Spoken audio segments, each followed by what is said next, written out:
الحمد لله الذي أنزل على عبده الكتاب ولم يجعله عوجا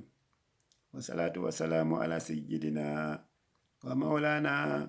وحبيبنا وشفيعنا سيدنا محمد وعلى آله وأصحابه وخلفاء الراشدين ومن تبعهم بإحسان إلى يوم الدين. mbokku jullit yi seen mbokk Alaaji Baabali mooy dellusiwaat ak yéen ci guddi ajjuma bi tombeek ñaar fukki fan ak juróom benn ci Rabiul Awwal 1442 hijriyan te muy le 12 novembre 2020. waaw ñu ngi toujours rek ci les sourates avec sigle. waaw ñu ngi woon ci Haamim.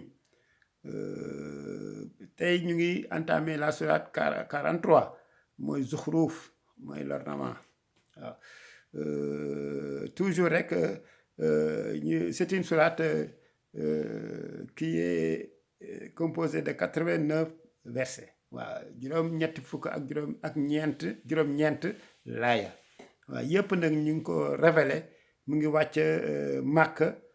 sauf benn mooy laaya juróom fukk ak ñeent mooy le verset 54 révélé à Médine. waaw dañuy def rek comme ni ñu daan def toujours rek pour ne pas déroger à la règle. baada auzu billahi mina shaytaani rajim bismillahi rahmani rahim ñu jukki ko rek. waaw di wax ni fastahaqa xawmahu dafa doon jéem te il a réussi sax étourdir son peuple, c'est-à-dire fexe ba ñu topp ko di ko dégg. waaw fa ataawu ñu topp ko. waaw dafa bëggoon def système pour ñu koy topp réussir na ci parce que dañ ko mujj topp ko. kookan la Firawna. waaw innahum parce que ñooñu noonu xaw man ay nit la ñun faasixiina yuy génn topp. c'était des gens pervers. waaw ñu tàmbali suñu saa bi rek di wax bismillahi rahmaani rahim Haamim wal kitaabul mubiin. nee na téere bi téere bu bir la mooy téere boo xam ne téere c'est un livre qui est évident. waaw nee na c'est un livre qui est évident. waaw inna ja'alnaahu ñun ñoo ko wàcce xuraanan def ko mu nekk xuraanan arabiyan. xuraan ñu bind ko ci alxuraan arabiyan boo xam ne de langue arabe pure. waaw la allakum ngir rek la allakum taqiloona pour ngeen xelu. waaw ngeen jël ci jàngat. waaw wa innahu moom téere boobu fi ummil kitaab nee na c'est la mère des livres. waaw day wax rek ni la dayna la aliyun hakim. waaw fi ummil kitaab mooy son origine est dans la tablette gardée lawhul mahfuz. waaw nee na origine am foofu la. waaw léegi bi mu comme li ñuy wax rek yonent bi sallallahu alayhi wasallam bi mu demee ba xam ne léegi yàlla nga koy yónni nag léegi nag mu jël alxuraan indi ko baytul izza. waaw à partir de là nag crescendo verset yi di wàcc suivant li yonent bi doon jànkonte ci àddinaam. voilà mu ngoog moo tax ne voilà le livre de l'évidence. Nous l'avons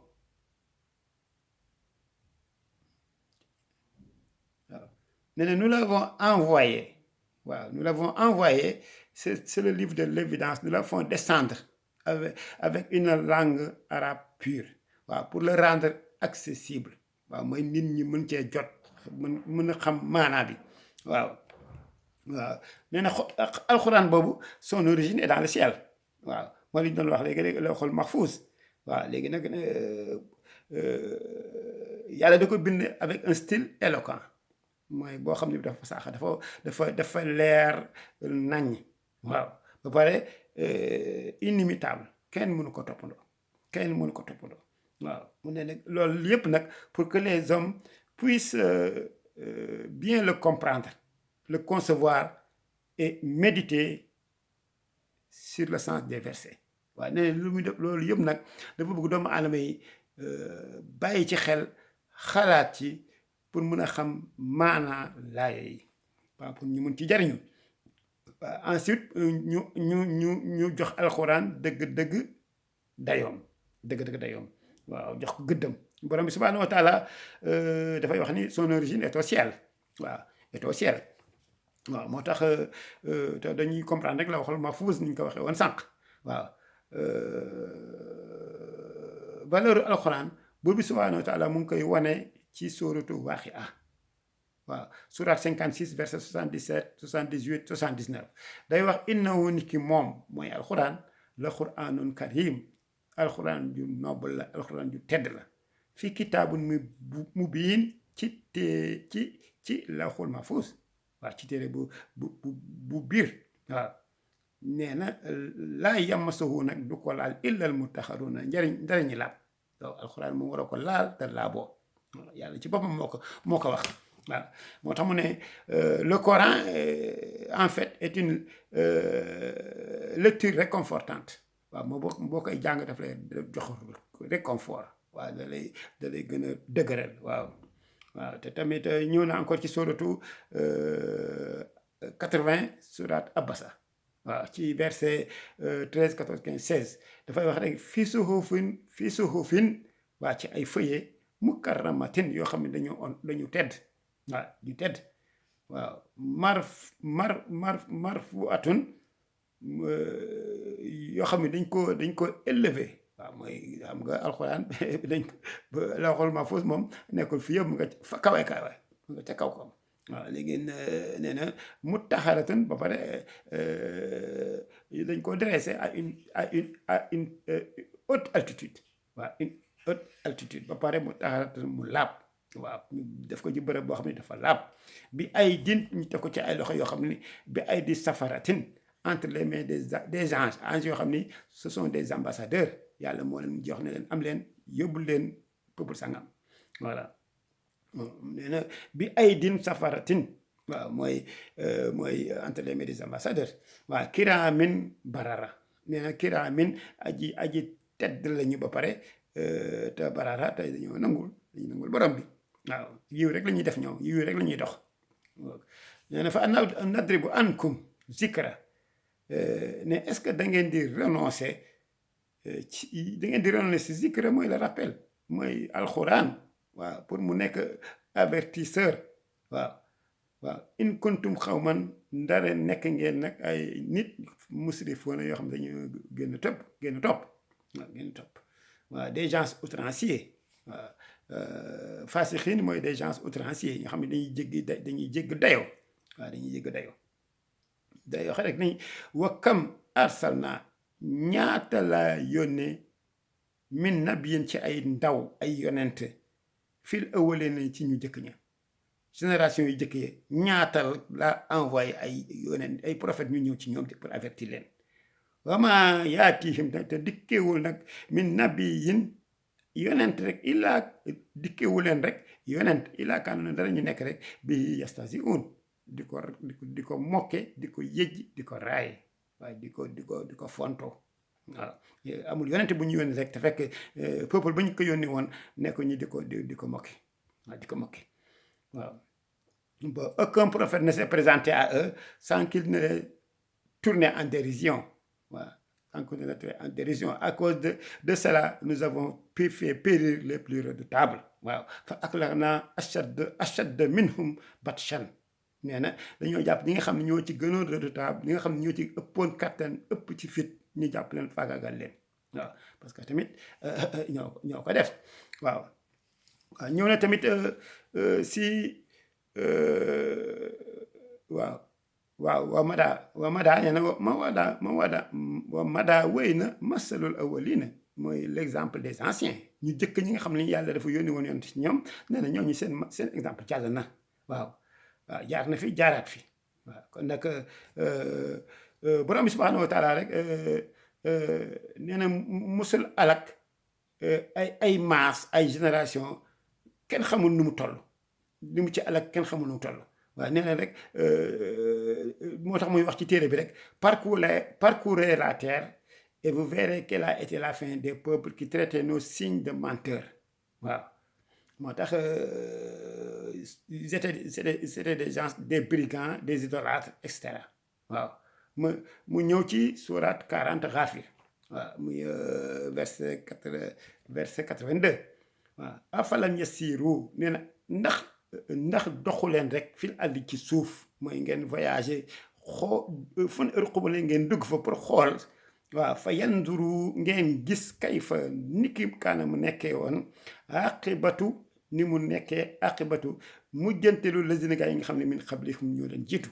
waaw mooy ñi nga xam ne dañoo avant ñoom yonente bi sallallahu alayhi wa sallam ñu yónni woon ci ñooña ñuy mokki seen yonent ak yooyu nee na tey boo doxee ci suuf rek da ngay gis seen jeexital waaw da ngay fekke seen jeexital sur la terre mu ngi fi ba léegi du fi jógee waaw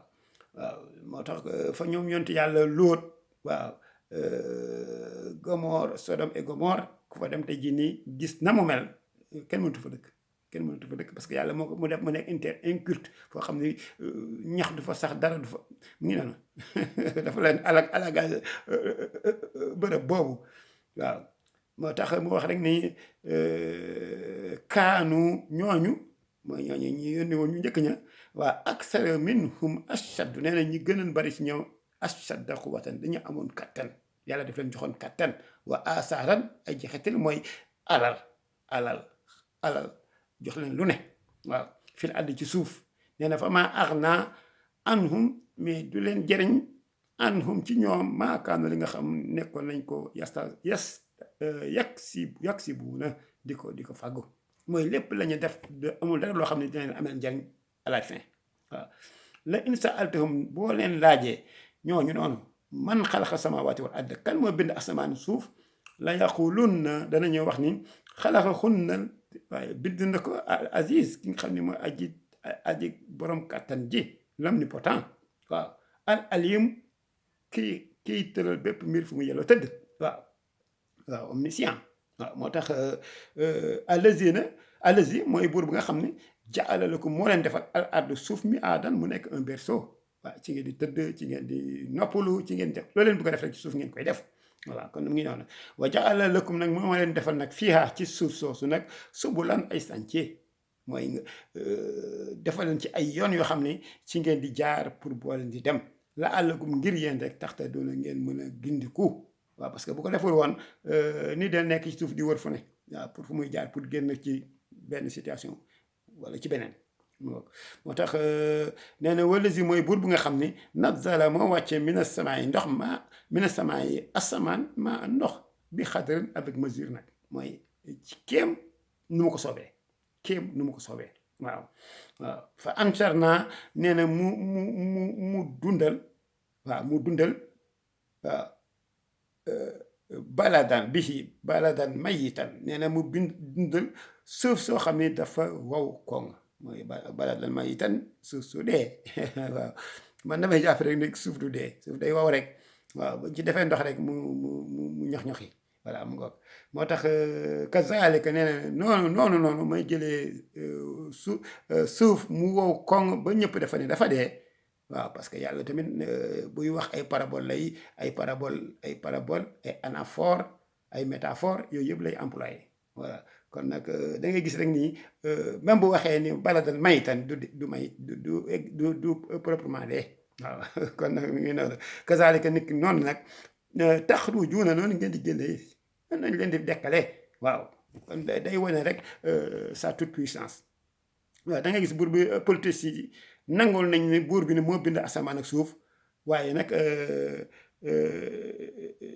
ñu ngi koy indil ay dend waaw des associés ñu ngi koy indil ay associés waaw moo tax te loolu c'est vraiment paradoxal waaw lu day waar la ndox bi mu wàccee ak mesure c'était pour que nit am ndox waaw sàmmkat bi am ndox pour ay gàttam waaw borom tool bi am ndox tamit pour toolam noonu ku nekk rek jël ci sa wàll waaw moo tax mu nee na te noonu ndox mi di wàccee fekk nga gis lépp wow mu naatal gàncax gi nee na tamit noonu naa leen di ressusciter waaw te doomu adama loolu war na koo leer waaw war na xam ni ba mu nekkee pënd mooy bi mu nekkul dara ki ko nekkal rey ko mais kooku ala kulli yàlla pour delloo ko na mu meloon lu ko yomb la parce que mbir moom kun fa yakun lu ko soob lu ko neex rek loolu dafay nekk waaw moo tax doomu adama yi nag ñu war a xam rek ne buur bi subhanahu wa taala borom kattan la waaw borom kàttan la te bu sante doomu aadama rek doomu aadama moo ko moom waaw doomu aadama moom loolu mu ko sant waaw damay jël si waat rek pour fàttali rek ne Ibn Abbas radiyallahu taala anhu dafa am ku mu doon wax ni que foo déggatee ñu ne yaa ayyuhal lazina amanu rek gaawal takkul mooy dañ lay jàjj ci benn mbir bàyyi lii wala lii def ko waaw boo ko defee mbégte rek nga ci am leneen tam boo ko defee safaan ba meru yàlla rek nga ci am te loolu yàlla ci yàlla musal voilà moo tax yàlla na yàlla dolli sutu defal ñu jàmm defal ko njaboot gi yëpp te ñi nga xam ne dañoo wéradi yàlla na leen yàlla saafara particulièrement maa ngi ñaan ñi nga xam ne ñoom laa am ñu ñaanal ma sama tante Aïda Sall waaw ku nekk rek na wax ci làmmiñam yàlla na ko yàlla saafara ci barke yonent bi sallallahu alayhi wa sallam waaw te parce que kenn xamul ban gémmiñ moo am barke waaw moo tax rek ñu ñaan rek waaw moom laa leen di ñaan képp ko jot ci vidéo bi rek nang ma ñaanal sama tante jooju waaw parce que on a plus amuñu keneen ku dul moom